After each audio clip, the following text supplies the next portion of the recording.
Tu as déjà remarqué quelque chose d'étrange?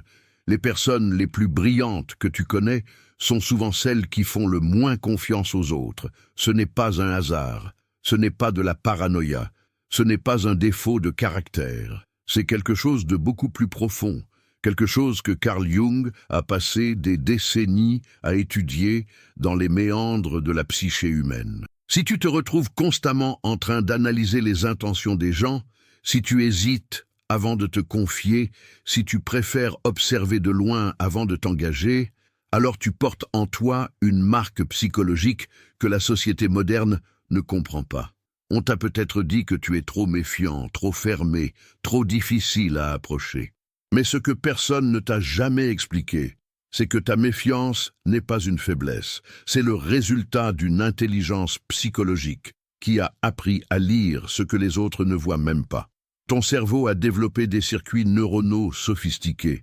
Ton système nerveux s'est adapté pour détecter les incohérences et ta psyché a construit des mécanismes de protection qui te permettent de naviguer dans un monde où les masques sont partout.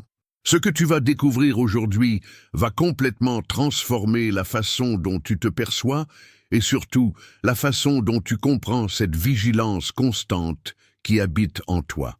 Carl Jung a découvert quelque chose de fascinant dans ses années de pratique clinique. Il a observé que les personnes qui avaient traversé des trahisons profondes, des déceptions relationnelles majeures ou des expériences où leur confiance avait été violée, développaient ce qu'il appelait des complexes. Ces complexes ne sont pas des pathologies, ce sont des structures psychologiques autonomes qui se forment dans l'inconscient pour nous protéger. Et parmi tous les complexes qu'il a étudiés, celui de la méfiance intelligente est l'un des plus sophistiqués. Les neurosciences modernes, notamment les travaux d'Antonio Damasio sur les marqueurs somatiques, confirment exactement ce que Jung intuitivait. Ton cerveau stocke chaque expérience émotionnelle comme un marqueur, une sorte de balise neurologique qui s'active automatiquement lorsque tu rencontres des situations similaires. Ce n'est pas ton esprit conscient qui décide de se méfier, c'est ton système limbique, cette partie ancienne de ton cerveau qui a pour mission principale de te garder en vie. Et chez les personnes intelligentes, ce système est non seulement actif, il est hyper développé. Joseph Ledoux, l'un des plus grands spécialistes des circuits de la peur et de la mémoire émotionnelle, a démontré que l'amygdale, cette petite structure en forme d'amande dans ton cerveau, agit comme un système d'alarme sophistiqué. Elle ne se contente pas de réagir au danger immédiat. Elle apprend, elle s'adapte, elle devient plus sensible avec chaque expérience où ta sécurité émotionnelle a été compromise. Maintenant, voici ce que très peu de gens comprennent. Ta méfiance n'est pas le signe que tu es brisé. C'est la preuve que ton psychisme a fait exactement ce qu'il devait faire pour survivre. Jung parlait de la sagesse de l'inconscient. Cette intelligence profonde qui opère en nous bien avant que notre esprit conscient ne comprenne ce qui se passe. Les personnes qui ont une intelligence élevée ne se contentent pas de penser avec leur cortex préfrontal. Elles ont développé une capacité à intégrer les signaux de tout leur système nerveux. Tu vas découvrir maintenant les 7 dimensions psychologiques qui expliquent pourquoi ta méfiance est en réalité une forme d'évolution intérieure. Chaque dimension que je vais te révéler va te montrer une facette de ta psyché que tu n'as probablement jamais vue sous cet angle. Ce que tu as toujours considéré comme un problème est en réalité un pouvoir. Ce que les autres voient comme de la distance est en réalité du discernement. Et ce que tu as parfois vécu comme une solitude imposée est en réalité un processus d'individuation profond qui te prépare à des connexions authentiques que la plupart des gens ne connaîtront jamais. Prépare-toi, car ce que tu vas comprendre sur toi-même va changer ta vie pour toujours. As-tu déjà ressenti cette sensation étrange dans ton ventre, ce malaise qui monte quand quelqu'un te parle et que quelque chose ne colle pas? Même si tu ne peux pas identifier exactement quoi, ce n'est pas ton imagination. C'est ton complexe de trahison qui s'active. Jung a découvert que lorsqu'un enfant vit une trahison émotionnelle profonde, que ce soit par un parent qui n'a pas tenu ses promesses, un ami proche qui l'a abandonné ou une figure d'autorité qui a abusé de sa confiance, Quelque chose se cristallise dans la psyché. Un complexe se forme, comme une île autonome dans l'océan de ton inconscient. Ce complexe n'est pas juste un souvenir, c'est une structure vivante qui possède sa propre énergie, ses propres réactions, sa propre intelligence. Et voici ce qui est absolument fascinant. Chez les personnes intelligentes, ce complexe ne se contente pas de te faire éviter les situations similaires. Il développe une capacité de détection précoce. Ton psychisme apprend à lire les micro-signaux, les incohérences subtiles, les patterns comportementaux qui précèdent la trahison. C'est comme si ton inconscient avait construit un radar sophistiqué qui scanne constamment l'environnement relationnel à la recherche de menaces potentielles. Les neurosciences confirment cette réalité psychologique de manière spectaculaire. Joseph Ledoux a passé des décennies à étudier l'amygdale et ses circuits de mémoire émotionnelle. Ce qu'il a découvert est révolutionnaire. L'amygdale stocke les expériences traumatiques avec une précision incroyable, mais pas sous forme de souvenirs narratifs comme le fait l'hippocampe. La trahison précoce grave littéralement des circuits neuronaux dans ton système limbique qui restent actifs toute ta vie. Chaque fois que tu rencontres une personne, une situation ou même une tonalité de voix qui ressemble de près ou de loin à l'expérience originale de trahison, ton amygdale s'allume en une fraction de seconde. Avant même que ton cortex préfrontal, la partie rationnelle de ton cerveau, n'ait eu le temps d'analyser la situation, ton corps réagit déjà. Ton rythme cardiaque s'accélère légèrement, ta respiration change imperceptiblement, tes muscles se tendent, et cette vigilance caractéristique s'installe. Les personnes moins sensibles, celles qui n'ont pas développé cette hypervigilance, passent à côté de ces signaux. Elles font confiance facilement, elles donnent le bénéfice du doute, elles croient ce qu'on leur dit sans vérifier la cohérence entre les mots et l'énergie. Mais toi, ton système nerveux a été entraîné par l'adversité à ne jamais baisser complètement la garde. Et voici le paradoxe que peu de gens comprennent. Cette méfiance que tu portes n'est pas de la paranoïa, c'est de la sagesse psychologique. Antonio Damasio, dans ses recherches révolutionnaires sur la conscience et l'émotion, a montré que les décisions les plus intelligentes ne viennent pas uniquement de l'analyse rationnelle. Elles émergent de l'intégration entre les signaux émotionnels du corps et les processus cognitifs du cerveau. Quand tu ressens cette méfiance instinctive envers quelqu'un, ce n'est pas un jugement arbitraire. C'est ton cerveau qui traite des milliers de micro-informations que ta conscience ne perçoit même pas. Maintenant, voici ce qui change tout. Si tu comprends vraiment ce qui se passe dans ta psyché, tu peux transformer cette méfiance réactive en discernement conscient. La différence est fondamentale. La méfiance réactive te fait fuir automatiquement toute situation qui déclenche ton complexe de trahison, même quand il n'y a pas de danger réel. Le discernement conscient, lui, utilise l'intelligence de ton système nerveux tout en laissant ton esprit conscient évaluer la situation présente pour ce qu'elle est vraiment. Jung appelait cela l'intégration du complexe. Tu ne fais pas disparaître le complexe, tu ne le supprimes pas. Tu l'intègres. Tu reconnais sa présence, tu honores la protection qu'il t'offre, mais tu ne le laisses plus contrôler complètement tes décisions relationnelles. C'est un travail subtil, un processus d'individuation où tu deviens conscient des forces inconscientes qui t'habitent. Pratiquement, cela signifie que lorsque tu sens cette méfiance monter, au lieu de simplement réagir, tu peux te demander « Est-ce que cette personne représente vraiment un danger ?» Ou est-ce que mon complexe réagit à une similitude superficielle avec une expérience passée? Cette simple pause, cet espace de conscience entre le déclencheur et la réaction, est le début de la liberté psychologique. Ton amygdale continuera toujours à t'envoyer des signaux d'alerte. C'est son rôle. C'est comme ça qu'elle te garde en sécurité. Mais ton cortex préfrontal peut apprendre à dialoguer avec elle, à la rassurer, à lui montrer que tu es maintenant adulte, que tu as des ressources, que tu peux gérer les situations difficiles.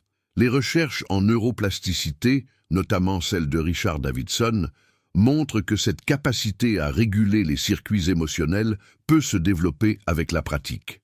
Ce n'est pas une transformation instantanée, c'est un processus graduel où tu réécris lentement les scripts neuronaux qui ont été gravés par la trahison. Et il y a quelque chose d'encore plus profond qui se passe ici. Ton complexe de trahison, aussi douloureux soit-il dans son origine, t'a donné un pouvoir que peu de gens possèdent. Il t'a forcé à développer une acuité psychologique exceptionnelle. Pendant que les autres naviguent dans les relations avec une confiance naïve, toi tu as appris à lire les subtilités. Tu remarques quand les mots de quelqu'un ne correspondent pas à son langage corporel. Tu détectes les incohérences dans les récits. Tu sens quand quelqu'un porte un masque. Cette capacité n'est pas un don, c'est une compétence durement acquise à travers l'adversité. Lisa Feldman Barrett, dont les recherches sur la construction des émotions ont révolutionné notre compréhension du cerveau, explique que notre cerveau est essentiellement une machine à prédire. Il ne réagit pas simplement à ce qui se passe. Il anticipe constamment ce qui va se passer en se basant sur l'expérience passée. Ton cerveau, modelé par la trahison, est devenu expert dans la prédiction des comportements trompeurs. Il a catalogué les patterns, les signaux précurseurs, les red flags que les autres ne voient même pas. Et maintenant, tu peux choisir consciemment comment utiliser cette intelligence. Tu peux la laisser te paralyser dans la méfiance totale ou tu peux l'utiliser comme un outil de discernement qui te guide vers des connexions authentiques. Les personnes dignes de confiance existent, mais elles sont rares. Ton complexe de trahison, loin d'être un handicap, est devenu ton filtre de qualité relationnelle. Il éloigne automatiquement les personnes superficielles, manipulatrices ou émotionnellement immatures. Ce qui te reste, ce sont les opportunités de connexion profonde avec des âmes qui, comme toi, ont été forgées par l'adversité et ont choisi l'authenticité plutôt que le masque social. Il y a quelque chose que tu dois comprendre maintenant sur ton mode d'observation.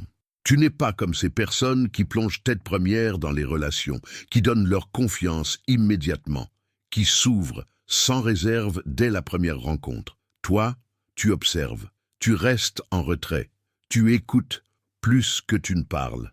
Tu poses des questions subtiles, tu laisses le temps révéler la vraie nature des gens. Ce n'est pas de la froideur, c'est de l'intelligence relationnelle pure. Jung a identifié plusieurs archétypes dans la psyché collective humaine et l'un des plus puissants est celui du sage, de l'observateur silencieux qui voit ce que les autres ne perçoivent pas. Cet archétype s'active particulièrement chez les personnes qui ont dû apprendre très tôt à lire leur environnement pour survivre émotionnellement. Si tu as grandi dans un contexte où tu devais constamment évaluer l'humeur de tes parents pour savoir comment te comporter, où tu devais décoder les non-dits pour anticiper les conflits, où tu devais interpréter les silences pour comprendre les dynamiques familiales, alors tu as développé l'archétype de l'observateur. Cette position psychologique n'est pas un choix conscient au départ, c'est une adaptation nécessaire. Mais avec le temps, elle devient une partie intégrante de ta personnalité, un mode opératoire qui te définit dans toutes tes relations. Ce qui est fascinant, c'est que cette posture d'observation te donne accès à des informations que les participants actifs ne captent jamais. Quand tu es dans l'action, immergé dans l'interaction, ton attention est monopolisée par ta propre performance, tes propres réactions, tes propres émotions. Mais quand tu observes de l'extérieur, même partiellement, ton cerveau peut traiter les patterns relationnels avec une clarté incroyable. Matthew Lieberman, pionnier des neurosciences sociales, a découvert quelque chose de remarquable. Notre cerveau possède ce qu'il appelle le réseau social, par défaut, un ensemble de régions cérébrales qui s'activent automatiquement lorsque nous observons les interactions humaines. Ce réseau est constamment occupé à lire les intentions, à prédire les comportements, à évaluer la fiabilité des autres. Chez les personnes qui ont développé l'archétype de l'observateur, ce réseau est particulièrement actif et sophistiqué. Tu n'es pas simplement en train de regarder les gens, ton cerveau est en train de construire des modèles mentaux complexes de leur psychologie. Tu remarques qui domine dans un groupe, qui se soumet, qui manipule subtilement, qui est authentique, qui porte des masques. Cette lecture sociale n'est pas une compétence que l'on enseigne à l'école. C'est une intelligence qui se développe à travers l'observation prolongée et la nécessité de comprendre les dynamiques humaines pour se protéger. Daniel Siegel, avec ses recherches en neurobiologie interpersonnelle, explique que notre capacité à lire les états mentaux des autres, ce qu'il appelle la mentalisation, dépend directement de notre capacité à observer et à intégrer les signaux verbaux et non verbaux. Les observateurs silencieux développent cette capacité à un niveau expert parce qu'ils ont passé des années à pratiquer cette lecture sans y participer pleinement. Voici la vérité que personne ne t'a jamais dite. Ta distance n'est pas un problème, c'est un avantage stratégique. Dans un monde où tout le monde est pressé de se connecter superficiellement, toi, tu prends le temps d'évaluer la qualité relationnelle avant d'investir ton énergie émotionnelle. Les personnes qui te reprochent d'être trop distant, trop lent à t'ouvrir, trop réservé, sont souvent celles qui collectionnent les relations superficielles sans jamais atteindre la profondeur. Elles confondent quantité et qualité, présence et intimité, communication et connexion. Toi, tu as compris instinctivement que la vraie connexion demande du temps, de l'observation, de la validation mutuelle. Tu ne donnes pas ta confiance comme un cadeau gratuit, tu la construis progressivement en fonction de la cohérence que tu observes chez l'autre. C'est ce que Jung appelait le processus d'individuation dans les relations. Tu ne te perds pas dans l'autre, tu maintiens ton centre psychologique tout en permettant une connexion authentique de se développer. Cette capacité à rester soi-même tout en s'ouvrant à l'autre est l'une des marques des personnes psychologiquement matures. La plupart des gens oscillent entre deux extrêmes. Soit ils fusionnent complètement avec l'autre et perdent leur identité, soit ils se ferment totalement et restent dans l'isolement. Toi, grâce à ton archétype de l'observateur, tu as développé cette capacité rare de maintenir ton intégrité psychologique tout en étant présent dans la relation. Tu peux être proche sans être envahi. Tu peux être ouvert sans être vulnérable de manière imprudente. Tu peux être authentique sans révéler tous tes secrets immédiatement. Maintenant, il y a un aspect pratique essentiel à comprendre. Ton mode d'observation silencieux te protège, mais il peut aussi te piéger dans une solitude non désirée si tu ne l'utilises pas consciemment. Le piège est de rester éternellement en position d'observateur, de ne jamais franchir le seuil qui mène à la vraie intimité. Jung nous met en garde contre ce qu'il appelle l'inflation de l'archétype, quand une partie de notre psyché prend trop de place et déséquilibre l'ensemble. Si l'observateur devient ton unique mode relationnel, tu risques de passer à côté des connexions authentiques que ton âme désire profondément. La clé est d'utiliser l'observation comme phase initiale, comme processus de discernement, mais ensuite de permettre une progression vers une participation plus pleine, quand la confiance est établie. Les recherches de Boris Cyrulnik sur la résilience montrent que les personnes qui ont survécu à des traumatismes relationnels ont besoin de ce qu'il appelle des tuteurs de résilience, des personnes qui comprennent leurs besoins d'aller lentement, qui respectent leur vigilance, qui ne les forcent pas à s'ouvrir prématurément. Quand tu trouves ces personnes rares, ton observateur peut graduellement se détendre, permettant à d'autres archétypes de ta psyché, comme l'amant ou l'ami fidèle, de s'exprimer. Ce n'est pas un abandon de ta protection, c'est une expansion consciente de ton répertoire relationnel. Tu gardes ta capacité d'observation comme une compétence de base, mais tu n'en fais plus ton unique stratégie. Tu deviens fluide, adaptable, capable de naviguer entre l'observation et la participation selon ce que la situation demande. C'est la marque d'une intelligence émotionnelle mature, cette capacité à ajuster ton niveau d'engagement en fonction de la qualité de la connexion et du niveau de sécurité que tu ressens. Lequel de ces signes te parle le plus? Dis-le-moi en commentaire, parce que ce que je vais te révéler maintenant va encore plus loin dans la compréhension de ta psyché. Il existe un phénomène psychologique que Jung a étudié en profondeur et que très peu de personnes comprennent vraiment, la projection. Nous projetons constamment sur les autres des aspects de notre propre psyché, souvent sans même nous en rendre compte. Mais ce qui se passe chez les personnes méfiantes intelligentes est un processus inversé absolument fascinant.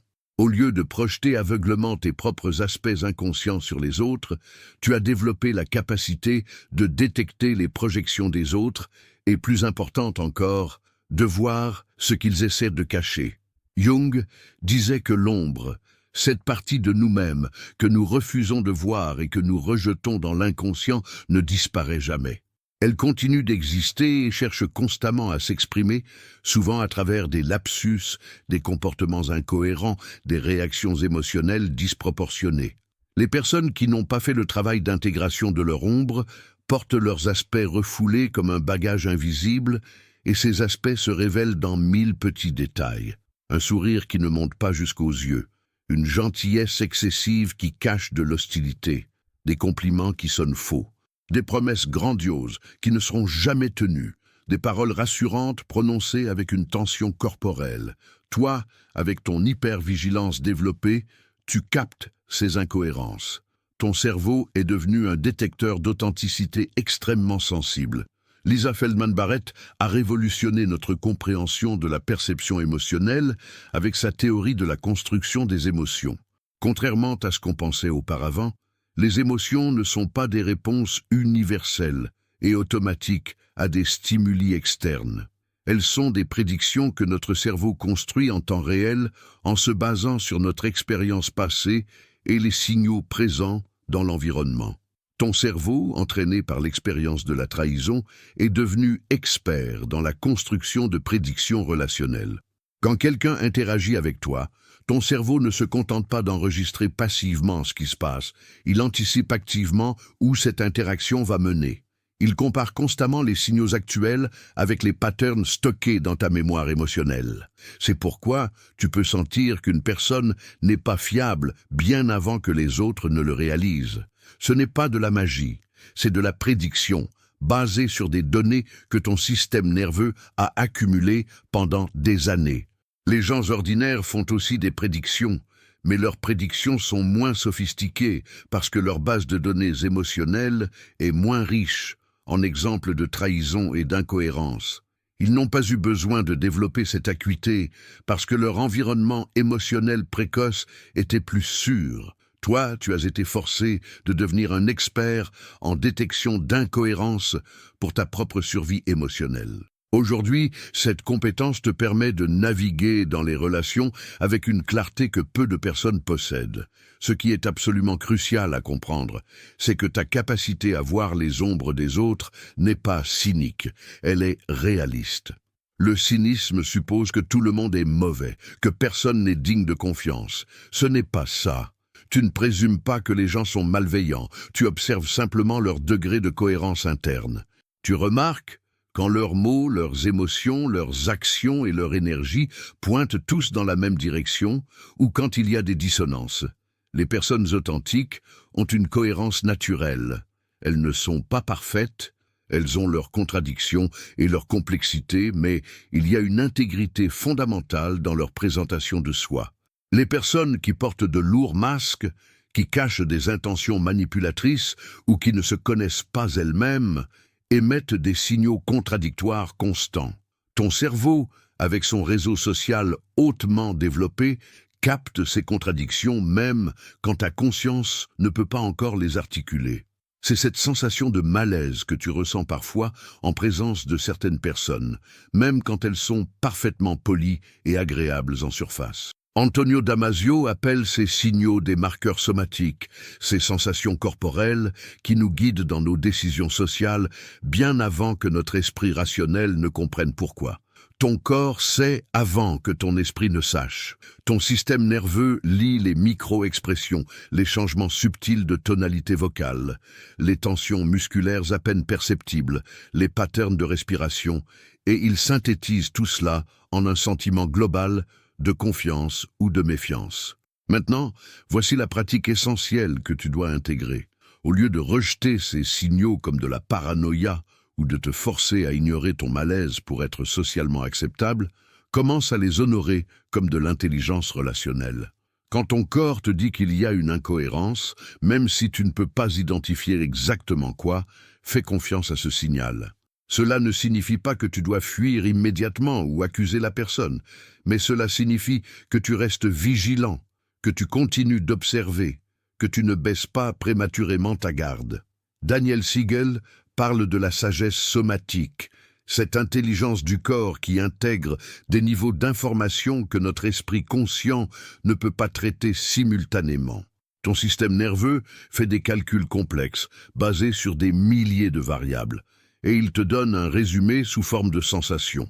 Apprendre à lire ces sensations, à les différencier de l'anxiété généralisée ou des déclencheurs de trauma non pertinents, c'est devenir un maître de l'intelligence émotionnelle. C'est transformer la projection inversée d'un réflexe défensif en un outil de discernement conscient. Tu ne projettes pas tes peurs sur les autres, tu lis réellement ce qu'ils émettent.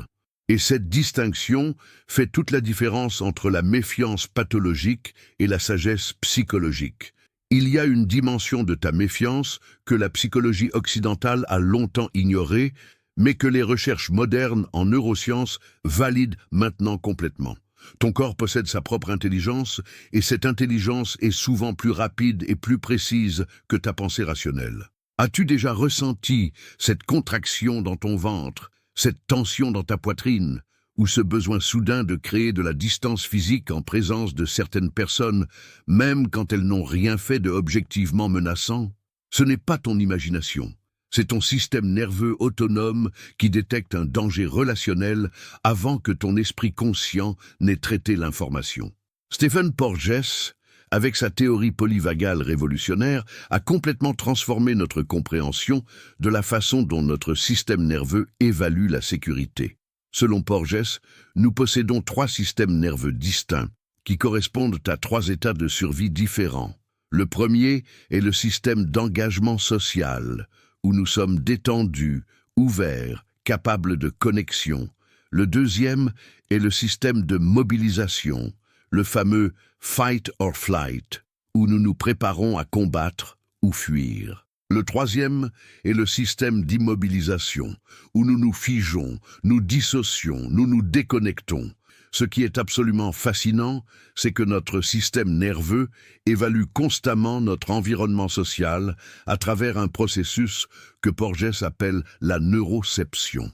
Ce n'est pas une perception consciente, c'est une détection automatique et inconsciente des signaux de sécurité ou de danger dans notre environnement relationnel. Ton système nerveux scanne en permanence les visages, les tonalités vocales, les postures corporelles des personnes autour de toi, cherchant des indices de sécurité ou de menace. Quand il détecte des signaux de sécurité, le circuit d'engagement social s'active, ton nerf vague ventral se met en marche et tu te sens naturellement ouvert, curieux, capable de connexion. Mais quand il détecte des signaux de danger, même des signaux subtils que ta conscience ne remarque pas, ton système passe automatiquement en mode défensif. Chez les personnes qui ont vécu des trahisons précoces ou des environnements relationnels imprévisibles, le seuil de détection de danger est beaucoup plus bas. Ton système nerveux a été calibré pour détecter la menace très rapidement, parce que dans ton histoire, ne pas détecter assez vite la menace avait des conséquences émotionnelles graves. C'est pourquoi tu ressens cette vigilance constante, ce besoin d'évaluer l'environnement, cette difficulté à te détendre complètement en présence d'inconnus. Ce n'est pas un choix conscient, c'est ton système nerveux qui fait exactement ce qu'il a appris à faire pour te protéger. Les recherches de Joseph Ledoux sur l'amygdale confirment ce mécanisme. L'amygdale reçoit les informations sensorielles avant même qu'elles n'atteignent ton cortex, la partie pensante de ton cerveau. Elle peut déclencher une réaction de défense en une fraction de seconde, bien avant que tu ne comprennes consciemment ce qui se passe. C'est un système de survie brillant, mais qui peut devenir hyperactif chez les personnes qui ont une histoire de trauma relationnel. Ce qui change tout dans la compréhension de ton système nerveux hypersensible, c'est que tu réalises que ce n'est pas toi qui est le problème. Ce n'est pas que tu choisis d'être méfiant ou que tu es trop négatif, c'est que ton système nerveux fait son travail de protection avec une efficacité extraordinaire, Antonio Damasio a démontré que nos émotions et nos sensations corporelles ne sont pas des parasites de la pensée rationnelle. Elles sont essentielles à la prise de décision intelligente. Ce qu'il appelle l'hypothèse des marqueurs somatiques montre que nous utilisons nos sensations corporelles comme des raccourcis décisionnels. Quand tu as une mauvaise sensation à propos de quelqu'un, ce n'est pas une réaction irrationnelle. C'est ton cerveau qui accède à une base de données massive d'expériences passées et qui te donne un résumé sous forme de sensations corporelles. Le problème n'est pas que tu as ces sensations. Le problème est que notre société a appris aux gens à ignorer leurs sensations corporelles au profit d'une pseudo-rationalité qui ne tient pas compte de l'intelligence somatique. On te dit d'être ouvert, de donner une chance à tout le monde, de ne pas juger trop vite. Mais ces conseils ignorent complètement le fait que ton système nerveux possède une sagesse acquise à travers l'expérience directe. Jung parlait de la sagesse du corps, de cette intelligence qui habite dans notre chair et qui sait des choses que notre esprit conscient a oubliées ou refoulées. Ton corps se souvient de chaque trahison, de chaque déception, de chaque moment où ta confiance a été violée. Et il utilise cette mémoire pour te protéger maintenant. Voici ce que tu dois comprendre pour transformer cette hypervigilance en force. Ton système nerveux ne peut pas être forcé à se détendre par la volonté. Je ne peux pas simplement te dire de faire confiance et attendre que ton corps suive. Le système nerveux autonome ne fonctionne pas comme ça. Ce qu'il faut, c'est créer des expériences répétées de sécurité qui recalibrent graduellement ton seuil de détection.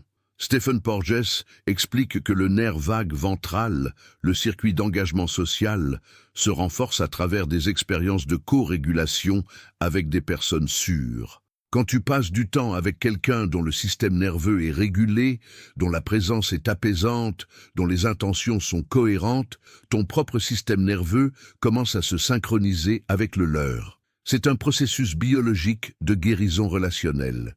Tu ne peux pas te guérir dans l'isolement parce que ton système nerveux a besoin d'expériences relationnelles sûres pour apprendre que la connexion peut être sûre. Mais attention, et c'est crucial, cela doit se faire à ton rythme. Si tu te forces à t'exposer à des situations relationnelles avant que ton système nerveux ne soit prêt, tu ne fais que réactiver les circuits de trauma. La clé est d'aller lentement, de respecter tes limites, de permettre à ton corps de décider quand il est prêt à s'ouvrir un peu plus. Les recherches de Boris Cyrulnik sur la résilience montrent que la guérison du trauma relationnel ne se fait jamais par la confrontation brutale. Elle se fait par la création de nouvelles expériences qui contredisent graduellement les anciennes prédictions de danger. Pratiquement, cela signifie que tu commences par reconnaître et valider tes sensations corporelles au lieu de les combattre. Quand tu sens cette tension dans ton ventre en présence de quelqu'un, au lieu de te forcer à l'ignorer, tu peux te dire intérieurement « Mon système nerveux détecte quelque chose et je vais honorer ce signal ». Cela ne signifie pas que tu dois fuir immédiatement, mais cela signifie que tu restes attentif, que tu continues d'observer, que tu ne te forces pas à une intimité prématurée. Avec le temps et des expériences répétées de sécurité, ton système nerveux peut apprendre à distinguer entre les vraies menaces et les fausses alarmes basées sur le passé. Daniel Siegel appelle cela l'intégration neuronale. Cette capacité à connecter le système limbique émotionnel avec le cortex préfrontal rationnel pour créer une réponse flexible plutôt qu'automatique. Tu gardes l'intelligence de ton système nerveux tout en développant la capacité de ton cortex à contextualiser et à moduler les réponses.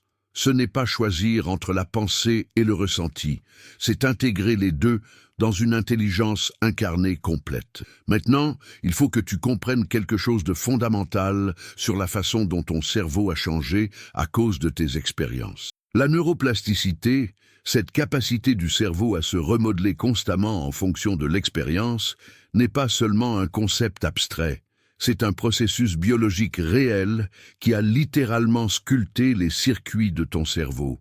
Quand tu as vécu des trahisons, des déceptions ou des expériences où ta confiance a été violée, ton cerveau n'a pas simplement enregistré ces événements comme des souvenirs. Il a changé sa structure, même pour te protéger contre de futures violations. Richard Davidson, l'un des pionniers de la recherche sur la neuroplasticité émotionnelle, a démontré que nos expériences émotionnelles répétées créent des autoroutes neuronales, des circuits qui deviennent de plus en plus efficaces avec l'usage. Si tu as grandi dans un environnement où tu devais constamment évaluer la sécurité émotionnelle, où la confiance était régulièrement violée, où tu ne pouvais pas compter sur la cohérence des autres, ton cerveau a renforcé massivement les circuits de détection de menaces et affaibli relativement les circuits d'engagement social spontané. Ce n'est pas un défaut, c'est une adaptation brillante. Ton cerveau a fait exactement ce qu'il devait faire pour maximiser tes chances de survie émotionnelle dans ton environnement spécifique. Le problème survient quand cet environnement change, mais que les circuits cérébraux restent calibrés pour l'ancien contexte. Tu te retrouves avec un système d'alarme extrêmement sensible dans un environnement qui ne nécessite peut-être plus ce niveau de vigilance constante. Jung avait une compréhension intuitive profonde de ce processus bien avant que les neurosciences ne le confirment. Il parlait des cicatrices psychiques, de ces marques laissées dans la psyché par l'expérience traumatique. Il disait que ces cicatrices ne disparaissent jamais complètement, mais qu'elles peuvent être intégrées et même devenir des sources de sagesse et de force. La neuroplasticité moderne confirme exactement cette intuition. Les circuits neuronaux forgés par le trauma ne s'effacent pas, mais de nouveaux circuits peuvent se former qui offrent des chemins alternatifs. Tu peux développer de nouvelles autoroutes neuronales qui permettent des réponses plus flexibles tout en gardant l'ancienne vigilance comme une option disponible quand elle est vraiment nécessaire. Boris Cyrulnik, psychiatre français spécialiste de la résilience, a un concept magnifique qu'il appelle l'oxymore du traumatisé heureux. Il montre que les personnes qui ont vécu des traumatismes profonds et qui ont fait le travail d'intégration développent souvent des capacités psychologiques exceptionnelles. Elles ont une profondeur émotionnelle, une capacité d'empathie, une compréhension de la souffrance humaine que les personnes qui ont vécu des vies protégées ne développent jamais. Ton cerveau, remodelé par l'adversité, possède maintenant des capacités de traitement émotionnel et social que la plupart des gens n'ont pas. Tu peux lire les émotions avec une précision remarquable. Tu peux détecter l'authenticité. Tu peux sentir les intentions cachées. Ce sont des super-pouvoirs psychologiques, même s'ils sont venus avec un prix élevé. Combien en as-tu reconnu en toi? Écris ton nombre en commentaire, parce que ce qui vient maintenant va te montrer comment cette neuroplasticité peut devenir ton allié dans la transformation. La clé de la neuroplasticité est qu'elle fonctionne dans les deux sens. Si des expériences répétées de trahison ont sculpté des circuits de méfiance, alors des expériences répétées de fiabilité peuvent sculpter de nouveaux circuits de confiance conditionnelle. Attention, je dis bien confiance conditionnelle, pas confiance naïve. Tu ne reviendras jamais à l'innocence d'avant le trauma, et c'est parfait comme ça. Ce que tu peux développer, c'est une confiance sophistiquée, basée sur l'observation, la cohérence et la validation progressive. Les recherches de Richard Davidson sur la méditation et la neuroplasticité montrent que même des cerveaux qui ont été sculptés par des années de stress et de trauma peuvent développer de nouveaux patterns. Il ne s'agit pas d'effacer l'ancien, il s'agit de créer du nouveau à côté. Ton amygdale hyperactive ne va pas soudainement devenir passive, et c'est bien ainsi parce qu'elle te protège. Mais ton cortex préfrontal peut développer une capacité accrue à réguler et à contextualiser les signaux de l'amygdale. Tu peux apprendre à te demander, est-ce que cette réaction de méfiance correspond à un danger présent, ou est-ce que c'est une alarme basée sur le passé? Cette simple capacité de questionnement crée un espace entre le stimulus et la réponse, et dans cet espace réside ta liberté de choisir comment réagir. Voici quelque chose que peu de gens comprennent sur la neuroplasticité du trauma. Ton cerveau n'a pas seulement développé des circuits de détection de menaces, il a aussi développé des circuits de guérison et de résilience. Chaque fois que tu as survécu à une trahison, Chaque fois que tu t'es relevé d'une déception, chaque fois que tu as trouvé la force de continuer malgré la douleur, tu as renforcé des circuits de résilience. Ces circuits sont aussi réels et aussi puissants que les circuits de méfiance. Le problème est que nous avons tendance à nous concentrer uniquement sur les aspects négatifs du trauma, sur ce qu'il nous a enlevé, sur les façons dont il nous a blessés. Mais Jung insistait sur le fait que chaque blessure psychologique porte en elle le potentiel de guérison. Il parlait de l'archétype du guérisseur blessé, celui qui a été profondément blessé, mais qui, à travers l'intégration de cette blessure, développe la capacité de guérir les autres. Ton cerveau plastique a non seulement été marqué par la trahison, il a aussi été renforcé par ta survie à cette trahison. Tu as développé des circuits de persévérance, d'adaptation, de créativité dans la résolution de problèmes émotionnels. Ces circuits sont ton trésor caché, tes ressources internes que tu as construites à travers l'adversité. Lisa Feldman Barrett explique que notre cerveau est essentiellement un organe de prédiction, qui construit constamment des modèles du monde basés sur l'expérience. Ton cerveau a construit des modèles sophistiqués de trahison, certes, mais il a aussi construit des modèles de survie, de récupération, de force. En devenant conscient de ces modèles positifs, tu peux commencer à les activer plus souvent. Pratiquement, travailler avec ta neuroplasticité signifie créer délibérément de nouvelles expériences qui construisent de nouveaux circuits. Si tu veux développer plus de capacité à faire confiance sans perdre ton discernement, tu dois t'exposer graduellement à des situations relationnelles avec des personnes qui ont démontré leur fiabilité. Commence petit. Peut-être que tu partages quelque chose de légèrement personnel et tu observes comment la personne gère cette information. Respecte-t-elle ta confidence? Utilise-t-elle cette information contre toi? Reste-t-elle cohérente dans sa réponse? Chaque petite expérience de confiance validée crée un nouveau circuit neuronal. Avec le temps et la répétition, ces nouveaux circuits deviennent plus forts. Ce n'est pas un processus rapide. La neuroplasticité significative prend des mois et des années, pas des jours ou des semaines. Mais c'est un processus réel et mesurable. Daniel Siegel parle de la nécessité de répétition pour le câblage neuronal. Ce qui est activé ensemble se connecte ensemble.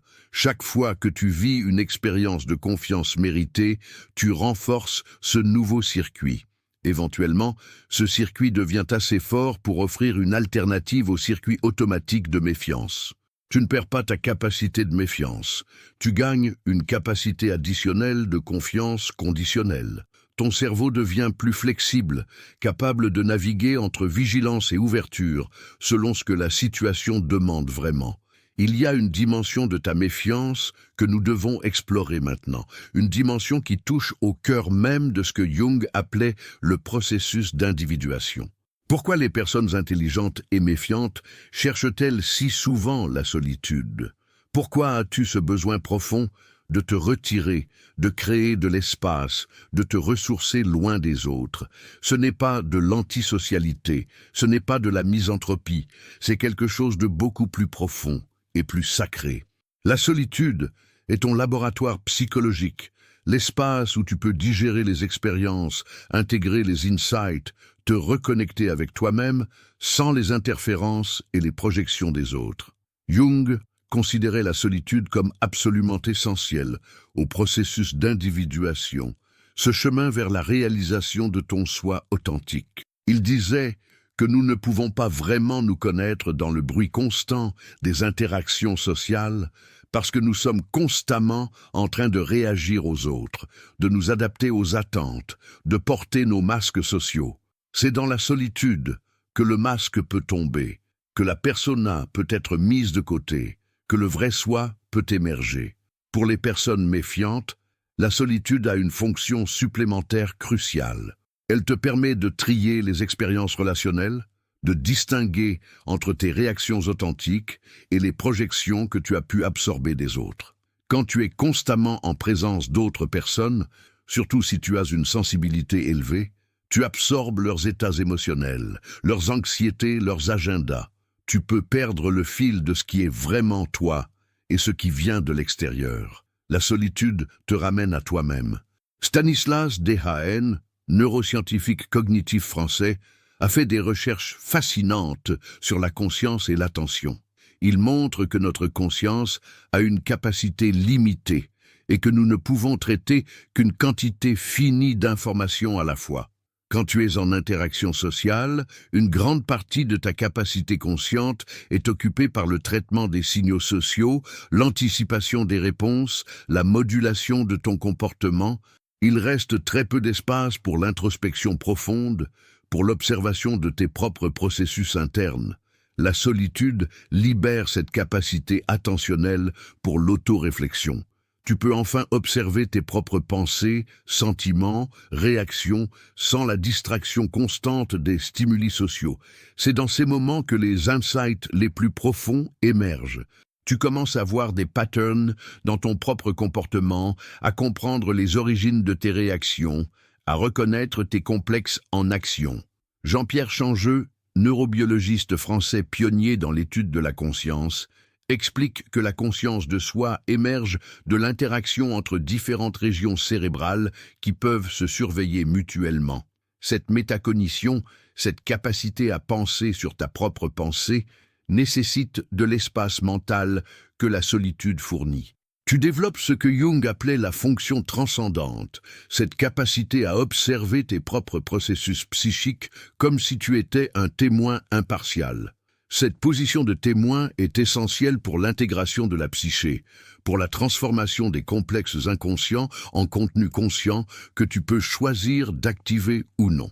Ce qui est fascinant, c'est que ta nécessité de solitude n'est pas un signe de faiblesse sociale ou d'incapacité à créer des connexions.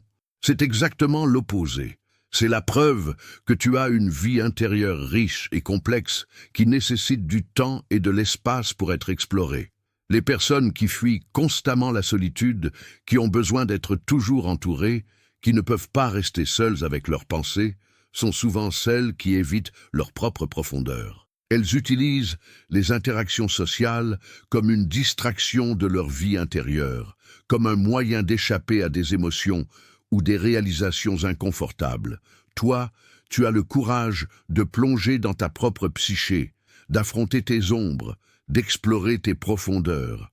Jung disait que la solitude est le prix de l'individuation, mais c'est un prix qui vient avec une récompense inestimable, la connaissance de soi authentique. Les recherches de Matthew Lieberman sur le cerveau social montrent quelque chose d'intéressant. Il existe deux réseaux cérébraux principaux qui sont en quelque sorte antagonistes. Le réseau social, actif quand nous interagissons avec les autres, et le réseau par défaut, actif quand nous sommes en mode introspectif. Ces deux réseaux ne peuvent pas fonctionner à pleine capacité en même temps. Quand l'un est fortement actif, l'autre est supprimé.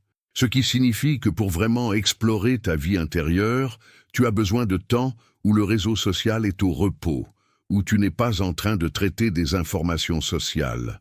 La solitude n'est pas un luxe, c'est une nécessité neurobiologique pour le développement de la conscience de soi. Maintenant, voici où beaucoup de personnes méfiantes se trompent. Elles confondent la solitude bénéfique avec l'isolement défensif. La solitude choisie, celle que tu recherches activement pour te ressourcer et te connaître, est profondément différente de l'isolement imposé par la peur de la connexion. Jung faisait une distinction claire entre ces deux états. La solitude est un acte de présence à soi-même, un choix conscient de créer de l'espace pour l'introspection. L'isolement est une fuite, une protection rigide qui te coupe non seulement des autres, mais aussi de parties de toi-même. La clé est dans l'intention et la flexibilité. Utilises-tu la solitude comme un espace de restauration d'où tu émergeras prêt à rencontrer à nouveau le monde, ou utilises-tu l'isolement comme une forteresse permanente qui te protège, mais aussi t'emprisonne? Boris Cyrulnik parle du paradoxe de l'attachement. Nous avons besoin de connexion avec les autres pour nous développer pleinement. Mais nous avons aussi besoin de solitude pour intégrer ces connexions et développer notre identité unique. Le mouvement sain est une oscillation entre connexion et solitude, entre engagement social et retrait introspectif. Quand ce mouvement devient bloqué dans un extrême, que ce soit la fusion sociale constante ou l'isolement permanent, la psyché souffre. Ton besoin de solitude est sain et nécessaire, mais il doit être équilibré par des moments de connexion authentique choisis consciemment. Pratiquement, cela signifie que tu dois apprendre à distinguer entre deux types de désirs de solitude. Le premier type est la soif authentique d'introspection, ce besoin de te reconnecter avec toi-même après avoir été dans le monde social. Ce type de solitude te revitalise, te clarifie, te ramène à ton centre. Après ce temps seul, tu te sens plus présent, plus intégré, plus toi-même. Le deuxième type est la fuite défensive, ce retrait qui vient de l'épuisement social ou de la peur d'être blessé à nouveau. Ce type d'isolement peut sembler reposant au début, mais avec le temps, il devient étouffant, stagnant. Tu te sens coupé non seulement des autres, mais aussi de ta propre vitalité. Daniel Siegel explique que notre cerveau a besoin à la fois de différenciation et d'intégration.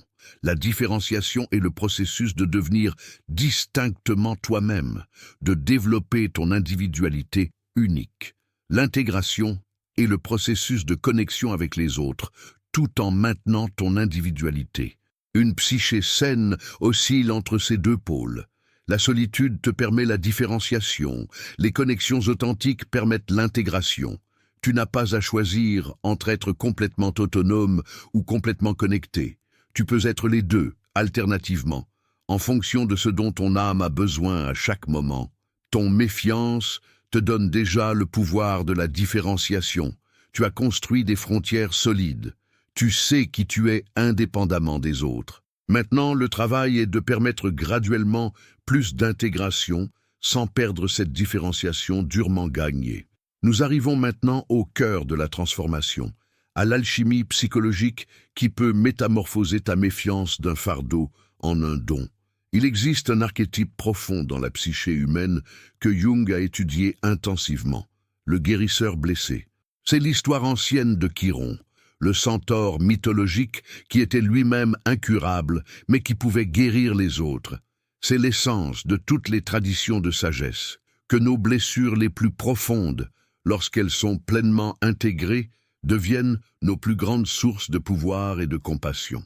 Ton histoire de trahison, ta vigilance développée, ta capacité à voir les ombres, tout cela qui a été si douloureux, porte en soi le potentiel de te transformer en quelqu'un d'exceptionnel.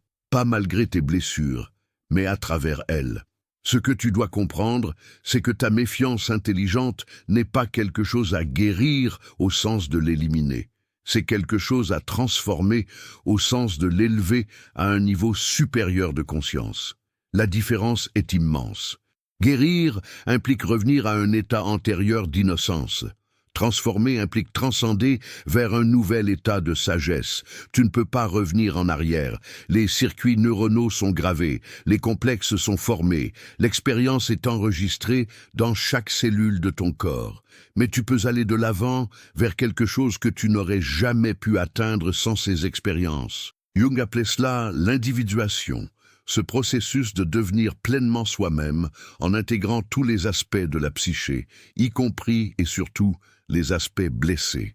Le guérisseur blessé n'est pas quelqu'un qui a été guéri et qui peut maintenant aider les autres. C'est quelqu'un qui porte encore la blessure, qui la comprend intimement et qui précisément pour cette raison peut accompagner les autres dans leurs propres blessures avec une authenticité et une profondeur que personne d'autre ne possède.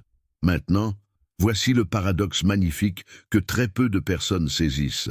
Ta méfiance, qui semble te séparer des autres, peut devenir le pont vers les connexions les plus profondes que tu n'as jamais connues.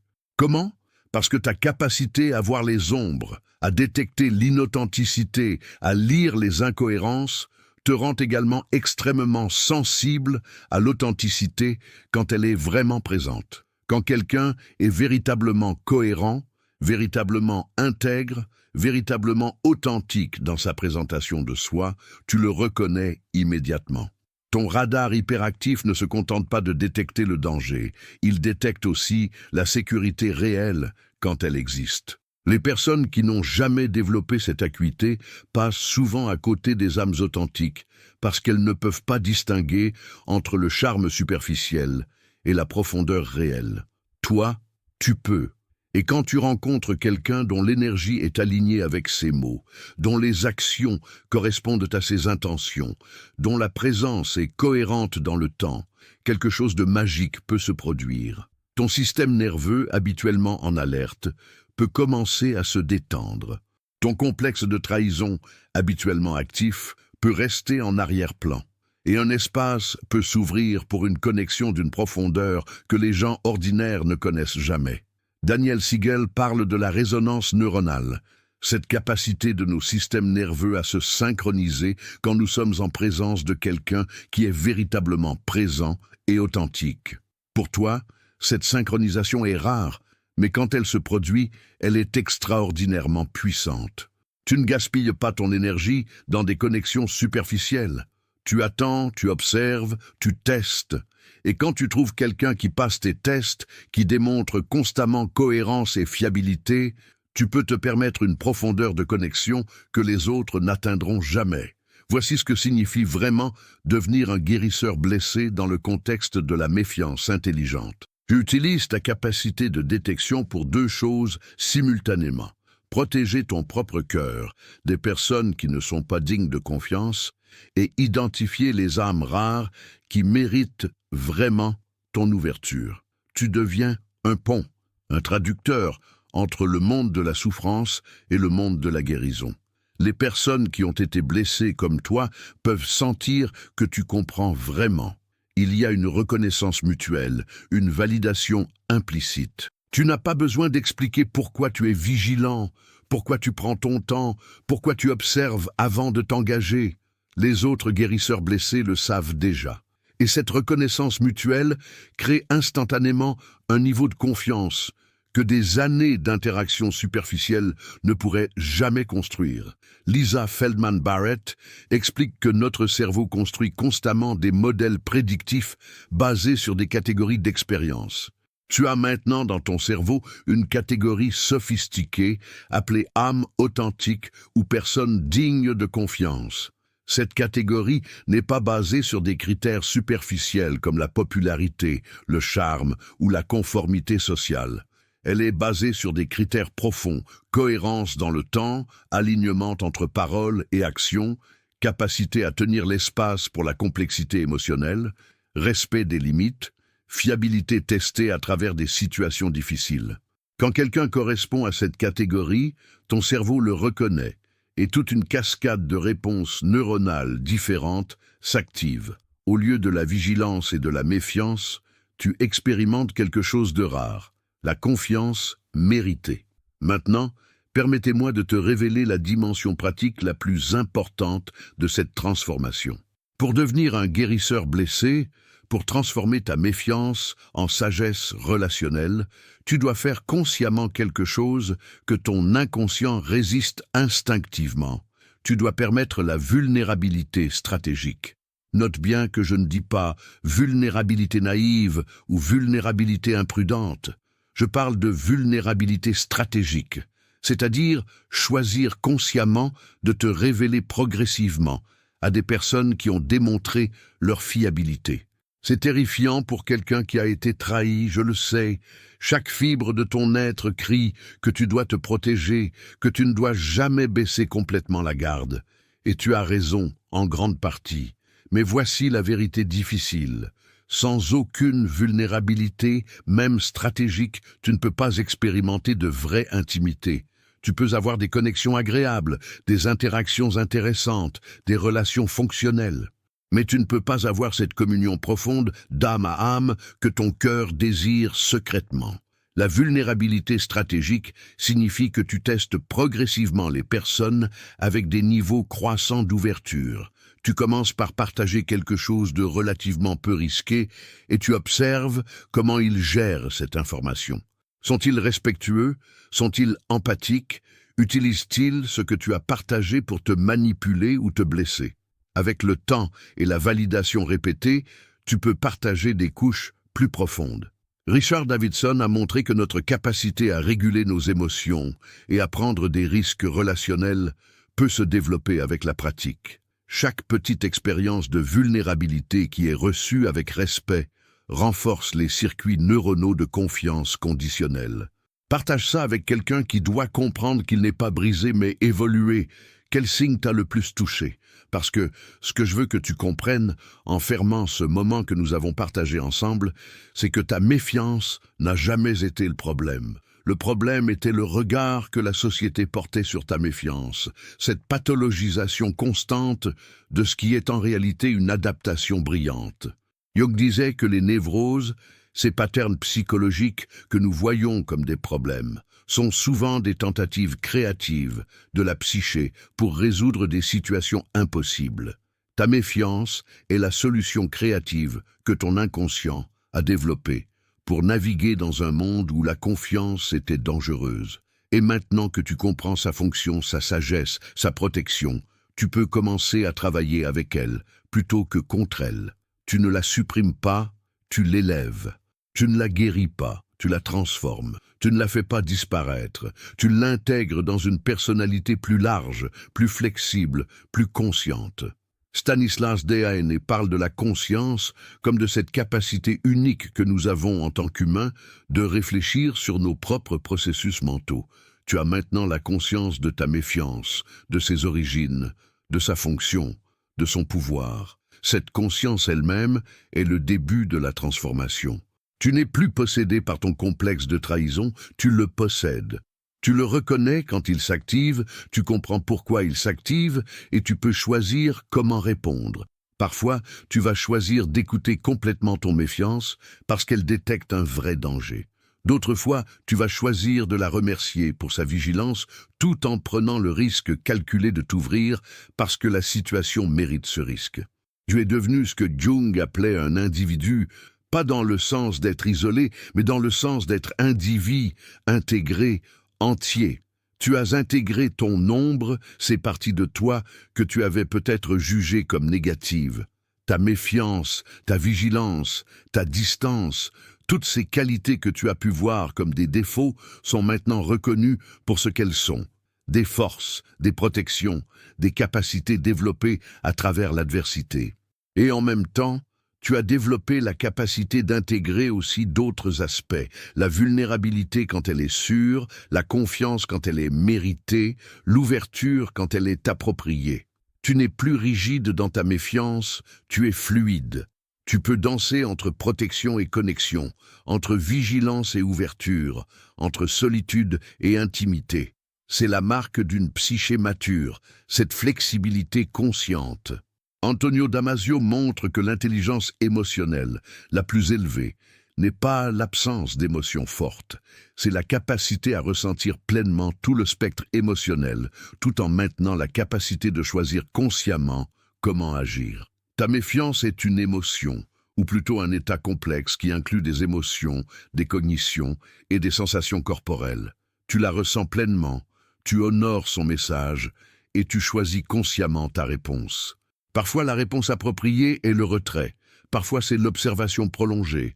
Parfois, c'est le test graduel. Et parfois, avec les bonnes personnes, c'est l'ouverture courageuse. Tu es maintenant le maître de ta méfiance, pas son esclave. Et voici la vérité finale, la plus belle et la plus libératrice.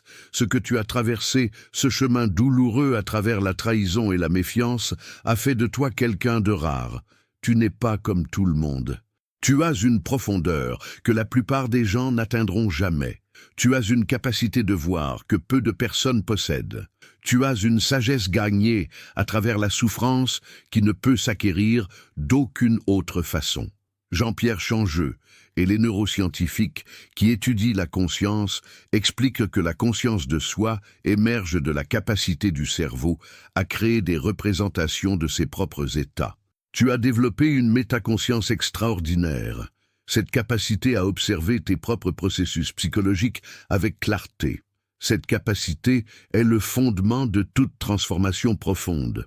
Boris Cyrulnik parle de ces personnes qui, ayant survécu à des traumatismes profonds et les ayant intégrés, développent ce qu'il appelle une résilience sublime. Elles ne sont pas simplement revenues à un état de fonctionnement normal. Elles ont transcendé vers un état de sagesse et de compassion que les personnes non blessées ne peuvent même pas imaginer. Tu es l'une de ces personnes. Ta méfiance, loin d'être ton ennemi, a été ton professeur le plus strict et ton gardien le plus fidèle. Elle t'a protégé quand tu étais vulnérable. Elle t'a appris à lire les âmes. Elle t'a forcé à développer une force intérieure que rien ne peut briser maintenant.